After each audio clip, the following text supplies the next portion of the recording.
10ஆம் வகுப்பு கணிதம் அலகு 5 ஆயத்தொலை வடிவியல் பயிற்சி 5.4 11வது கணக்கு பார்க்கிறோம். 7x - 3y - 12 மற்றும் 2y = x + 3 ஆகிய நேர்க்கோடுகள் சந்திக்கும் புள்ளியையும் 3x + y + 2 = 0 மற்றும் x - 2y - 4 = 0 ஆகிய நேர்க்கோடுகள் சந்திக்கும் புள்ளியையும் இணைக்கும் நேர்க்கோட்டின் சமன்பாட்டை காண்கன்னு கேட்கப்பட்டிருக்கு. முதல் இரண்டு நேர்க்கோடுகளும் சந்திக்கும் புள்ளியை குறிச்சுக்கலாம். முதல் நேர்க்கோடு, இந்த நேர்க்கோட்டுக்கு என்ன சமன்பாடு கொடுக்கப்பட்டிருக்கு? 7x - 3y = -12ன்னு இருக்கு. அடுத்து இரண்டாவது நேர்க்கோடானது 2y = x + 3. இவ்விரு நேர்க்கோடுகளும் சந்திக்கும் புள்ளிக்கு ஏன்னு நேம் கொடுக்கிறோம். இதே போல மற்ற இரண்டு நேர்க்கோடுகளும் சந்திக்கும் புள்ளிக்கு பீனு நேம் கொடுத்துக்கலாம். இப்போ அந்த சமன்பாடானது 3x + y + 2 = 0 ஒரு நேர்க்கோடு, மற்றொரு நேர்க்கோடானது x - 2y - 4 = 0. இந்த இரண்டு சமன்பாடுகளும் சந்திக்கக்கூடிய புள்ளியானது பீன்னு கொடுக்கிறோம். இவ்விரு நேர்க்கோடுகளும் சந்திக்கும் புள்ளியையும் இணைக்கும் நேர்க்கோட்டின் சமன்பாட்டை காண்கன்னு கேட்கப்பட்டிருக்கு. இந்த இரண்டு புள்ளிகளையும் இணைக்கிறோம், a மற்றும் b இணைக்கிறோம். தேவையானது AB என்ற நேர்க்கோட்டின் AN மற்றும் B புள்ளிகளை இணைக்கக்கூடிய நேர்க்கோட்டின் சமன்பாடு என்னன்னு கணக்கிடுறோம். சமன்பாடு முதல் சமன்பாடு எடுத்துக்கிறோம். 7x - 3y = -12. இதை சமன்பாடு 1ன்னு கொடுக்கிறோம். இரண்டாவது சமன்பாடானது 2y = x + 3ன்னு இருக்கு. x மற்றும் y மதிப்புகளை இடது பக்கம் எழுதலாம். +x ஆனது இடது பக்கம் வரப்ப -x + 2y = மாறிலி மட்டும் வலது பக்கம் எடுத்துக்கிறோம் 3. இது சமன்பாடு 2. இவ்விரண்டு சமன்பாடுகளும் சந்திக்கும் புள்ளிக்கு ஏன்னு நேம் கொடுக்கிறோம். 1 மற்றும் 2 சந்திக்கும் புள்ளி A என்க. இரண்டு சமன்பாடுகளையும் தீர்க்கலாம். முதல் சமன்பாடு அப்படியே இருக்கட்டும். இரண்டாவது சமன்பாட்டை மட்டும் 7ஆல பெருக்கிக்கலாம். -3y = -12 சமன்பாடு 2 × 7 which implies x 7ஆல பெருக்கிறப்ப -7x 7 2 + 14y = வலது பக்கம் 7ஆல பெருக்கிறப்ப 7 3 21 +7x - 7x கேன்சல் ஆயிடுது. 14 - 3 அப்படிங்கிறப்ப மதிப்பு 11y. 21ல 12 கழிச்சிட்டோம் அப்படின்னா 9 மதிப்பு. அப்போ தேவையான y மதிப்பானது 11 பெருக்கல்ல இருக்கிறது வலது பக்கம் போறப்ப வகுத்தல்ல போயிடும். அப்போ y-யோட மதிப்பு 9/11. அடுத்து y-யின் மதிப்பை ஏதாவது ஒரு சமன்பாட்டில் கொடுக்கலாம். y = 9/11 என சமன்பாடு 2ல் பிரதியிட -x + 2y இருக்கு. y-க்கு பதிலாக 9/11 = 3. இங்கே சுருக்கலாம். -x + 2 18/11 = 3. மாறிலி மதிப்பை வலது பக்கம் கொண்டு போறப்ப +18/11 வலது பக்கம் போறப்ப -18/11 -x = 3 × 11 33 -18/11 இங்கே கழிக்கலாம். -x = 33ல 18 கழிக்கிறோம் அப்படிங்கிறப்ப மதிப்பு 15/11. ஒரு மைனஸால இடது பக்கமும் வலது பக்கமும் பெருக்கிறப்ப -x + x ஆயிடும். 15/11 ஆனது -15/11 கிடைக்கும். ஸோ அப்போ A என்ற புள்ளி கணக்கிட்டுட்டோம். therefore புள்ளி A of x, y ஆனது -15/11 மற்றும் 9/11. அடுத்து மற்ற இரண்டு சமன்பாடுகளையும் தீர்க்கலாம். வெட்டிக்கொள்ளும் புள்ளியை கணக்கிடலாம். 3x + y + 2 = மதிப்பை வலது பக்கம் கொண்டு போயிடலாம். 3x + y + 2 வலது பக்கம் வரப்ப -2 சமன்பாடு 3.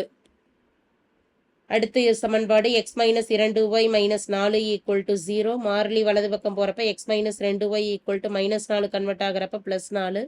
இது சமன்பாடு 4. இவ்விரண்டு சமன்பாடுகளையும் தீர்க்கிறோம். மூன்றாவது சமன்பாட்டை மட்டும் 2ஆல பெருக்கிக்கலாம். இப்போ சமன்பாடு 3 × 2 which implies 3 2 6x + 2y = 2 × 2 4 -4.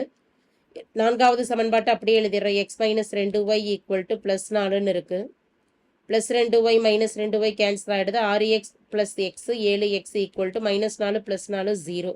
x = 0ன்னு ஏதாவது ஒரு சமன்பாடு 3 மற்றும் 4ல் கொடுக்கலாம். அதாவது x = 0/7ன்னு கொடுப்போம். x-ஓட மதிப்பு 0. x = 0 என சமன்பாடு 3ல் பிரதியிட மூன்றாவது சமன்பாடு 3x, xக்கு பதிலாக 0 + y ஈக்குவல் டு -2ன்னு இருக்கு. 3 பெருக்கல் 0 0 + y equal to -2, y equal to மதிப்பு -2.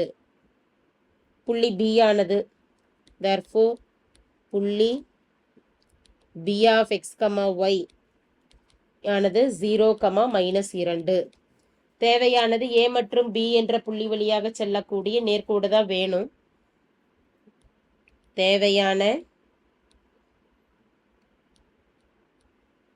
நேர்கோடானது A of -15/11, 9/11 மற்றும் B of 0, -2 என்ற புள்ளி வழி செல்வதால் இப்போ 2 புள்ளிகள் தெரியுது அப்படிங்கிறப்ப நேர்கோட்டின் சமன்பாடு எழுதிக்கலாம். 2 புள்ளிகள் தெரிகிறப்ப நேர்கோட்டின் சமன்பாடானது y - y1 y2 - y1 equal to x - x1 x2 - x1. y - y1 இன் மதிப்பானது 9/11 y2 - y1 y2 -2 -9/11 x - x1 ஆனது -15/11 இருக்கு x2 வின் மதிப்பானது 0 0 -15/11. இந்த சமன்பாடுகளை சுருக்கலாம். இடது பக்கம் 11ஆல y கிராஸ் மல்டிபிள் பண்றப்ப 11y -9/11 காமன் ஆயிடும். டினாமினேட்டர்ல 2 பெருக்கல் 11 22 -22 -9/11. வலது பக்கம் 11ஆல பெருக்கிறப்ப 11x minus into minus plus 15/11. 0 கூட ஆட் பண்றப்ப அதே நம்பர் தான் வரும். Minus into minus plus 15/11. 11 cancel ஆயிடும். ஸோ மதிப்பானது 11y -9 -22ஐயும் 9ஐயும் கூட்டிக்கிட்டோம் அப்படின்னா மதிப்பானது -31. 11x + 15/15. இடது பக்கமும் வலது பக்கமும் குறுக்கு பெருக்கம் பண்ணிக்கலாம். இப்போ 15 பெருக்கல் 11y -9 ஈக்குவல் டு -31 பெருக்கல் 11x + 15. 15 பெருக்கல் 11 மதிப்பானது 165y -9 பாஞ்சு 135 ஈக்குவல் டு 31ஐயும் 11ஐயும் பெருக்கிறோம் -341x minus into plus minus 31 பெருக்கல் 15 465. எக்ஸ் மதிப்பு மைனஸ்ல இருக்கிறதுனால அனைத்து வலது பக்க மதிப்புகளை இடது பக்கம் கொண்டு வந்துடலாம். Plus 341x plus 165y minus 135 இருக்கு. மைனஸ் 465 ஆனது இடது பக்கம் வரப்ப பிளஸ் 465 ஈக்குவல் டு 0. இதை சுருக்கலாம். அதாவது 341x பிளஸ் 165y 465ல 135 கழிக்க போக மதிப்பானது 330 ஈக்குவல் டு 0.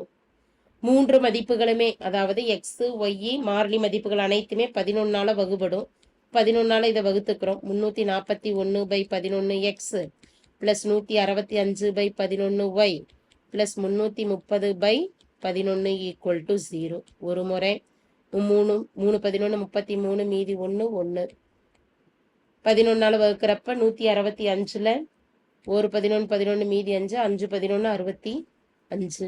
ஒரு 11 11 3 11 33 0. 31x plus 15y plus 30 equal to 0 என்பது தேவையான நேர்கோட்டின் சமன்பாடாகும். அதாவது A மற்றும் B என்ற புள்ளி வழியாக செல்லக்கூடிய நேர்கோட்டின் சமன்பாடாகும். தேங்க்யூ.